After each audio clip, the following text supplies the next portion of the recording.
Planting trees and restoring peatlands are both extremely important ways of helping to reduce the impacts of climate change. So for trees, when trees grow, they sequester carbon or soak that up from the atmosphere, and then when wood is used in construction or for other products, then that stores the carbon. In the case of peatlands, peatland, if it's looked after properly, is a really important and effective way of storing carbon. It's a carbon sink, so peatland restoration is really about putting that peatland into a condition where it can effectively store carbon. The Woodland Carbon Code and the Peatland Code are the standards for creating woodlands and restoring peatland to meet the UK's climate change ambitions. By its nature, this is quite a complex area, and it was putting off people who otherwise perhaps had land or the motivation to become involved in the projects. This project sets out to create user-friendly contracts that allow people to participate in these projects. What we hope to do as part of this project is give people confidence that they can enter into these contracts despite that complexity. The project is funded through the Ferns programme, which is the Facility for Investment Ready Nature in Scotland. That's a partnership between Nature Scot, the Scottish Government and the National Lottery Heritage Fund, so it works across the UK as a programme. I came in at the start of 2024 to Scottish Forestry to lead the project and to work with the three solicitors that we brought on board. That was Gillespie McAndrew, Turk and Connell and Brodys. For Scottish Forestry, the project is an important part of the government's ambitions to move towards a net zero economy and a more climate resilient economy. It's about increasing understanding and confidence in the rural sector to engage in these projects and ultimately to increase investment in natural capital across the UK. When we were speaking to our clients and contacts about these codes, we saw that there was a great enthusiasm to become involved in it, but that some people were put off by the complexity and that this needed to be addressed. What we see that this project has achieved is that we have looked at the interests of both landowner and investor and reflected this in a balanced contract. There are two template contracts, both dealing with the sale and transfer of carbon units. One deals with the sale of pendant issuance units and the other with the sale of verified units. Because of differences in property law as between the different UK jurisdictions, there are separate contracts for Scotland, Northern Ireland and then for England and Wales. So we have produced templates that are suitable for use in each jurisdiction. So a verified peatland code unit or a verified woodland carbon unit is a measure of 1 tonne equivalent of carbon dioxide that has been removed from the atmosphere. These are independently verified measures of carbon removal, and they can be used by buyers of these units to offset against their UK-based emissions and to make valid claims around their journey towards net zero. A pending issuance unit is a forecast of when that verified unit will be available in the future. They can't be used by buyers to offset current emissions, but they can be used to plan for their future emissions. They also enable buyers and investors to support projects from the outset by investing early as woodlands are created and peatlands are restored. These contracts are aimed at helping sellers of all kinds, whether that's farmers, landowners or community groups who might want to get involved in selling carbon units through peatland restoration or woodland creation projects. These are also targeted at buyers who may be investing or wishing to directly offset their own emissions by investing in woodland and peatland projects. The contracts aim to make it more straightforward for parties to reach agreement by providing a structure for those negotiations. They also have the potential to lessen the cost of contracting between parties by providing that structure and that framework, and that may be particularly helpful, we think, for smaller and community landowners. When we consulted and met with various stakeholders, what came through very strongly was a demand for consistency, and we feel strongly that this will assist increased participation because it will provide people with the confidence and allow the market to scale as well.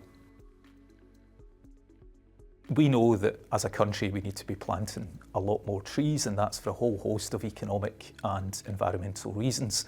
All of the countries within the UK have got ambitious planting targets, and it's going to be a key part of rural policy in years to come.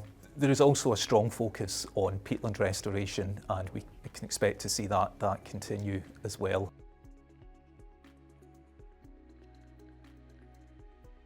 The flexibility of the contracts and their use in different scenarios was a key aim of this project throughout at all stages.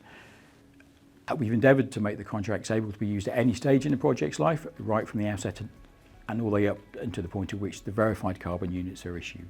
This could be as early as before a project is registered with either the Peatland Code or the Woodland Carbon Code, or could be just before the peatland restoration works or the woodland creation takes place, or could be after successful establishment of a woodland and completion of the restoration works.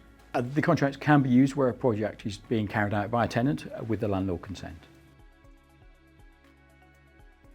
We know that there's many different approaches to pricing a carbon unit and a pending issuance unit, and that this is ultimately a commercial negotiation between the parties, and the price is ultimately set by what parties are trying to achieve in the project, whether that's issues around timing, approach to risk and liability, and where the market is at that time.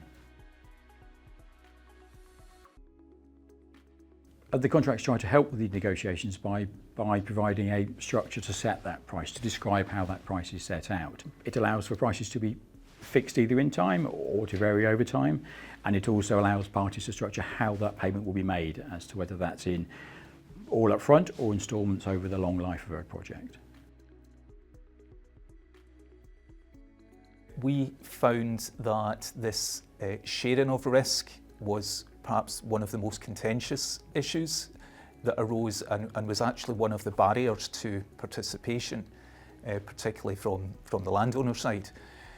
We factored that into our approach to the contract, and I think what we have provided here is a contract that really addresses all scenarios there, and we don't tell parties what to do in terms of sharing of risk, but we create a framework that allows these discussions to take place, and we have guidance on the various factors that parties to these contracts might wish to take into account when deciding how to deal with the risk. What we do not currently have is a standard product for carbon insurance.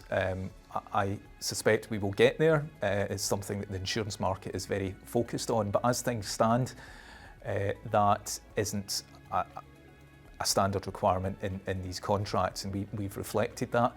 What we do give parties the ability to do is require that fire and wind blow insurance is maintained, which is much more in line with standard woodland insurance.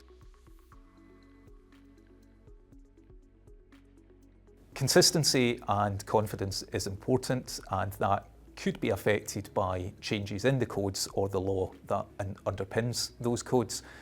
Saying that, we do recognise that changes are possible, so our contracts do make provision for that and allow parties to address such issues if they arise. These are template contracts, and they do have a lot of options in there that users will still need to pick and decide as to what suits them best in their commercial negotiations. They're also potentially very long contracts that may endure for decades, and parties will have liabilities and obligations for many, many years. So good legal and commercial advice is always crucial for anybody entering these contracts, or any other contracts for that matter. A success of this project, I think, is ultimately having more projects and more landowners confidently coming into the code, but doing so in a way that they understand what they're getting into over the life of this project. I think for Scotland particularly, there's a critical point around increasing investment in natural capital markets, and that will hopefully be a key outcome. If more of these projects come forward, then more carbon will be sequestered, and more peatland will be restored, and less carbon emitted through that peatland restoration, and that will ultimately help the UK and Scotland's climate change ambitions. During this project and the stakeholder exercise, we spoke with lots of people who are absolutely enmeshed in this sector, and we're grateful for all their time and expertise that they shared with us. A sign of success would be that we take these people with us, that we see that they're using these contracts, but also that we see people who are otherwise interested in the project but not yet participating actually getting involved. This isn't by any means the final step in the journey, but if it helps take this sector forward in a positive way, then I feel that our project will have been worthwhile, and that will be a reflection of its success. You can get copies of the agreements and the guidance from the link shown on the screen, and you can also contact the Peatland Co team and the Woodland Carbon Co team at the emails shown.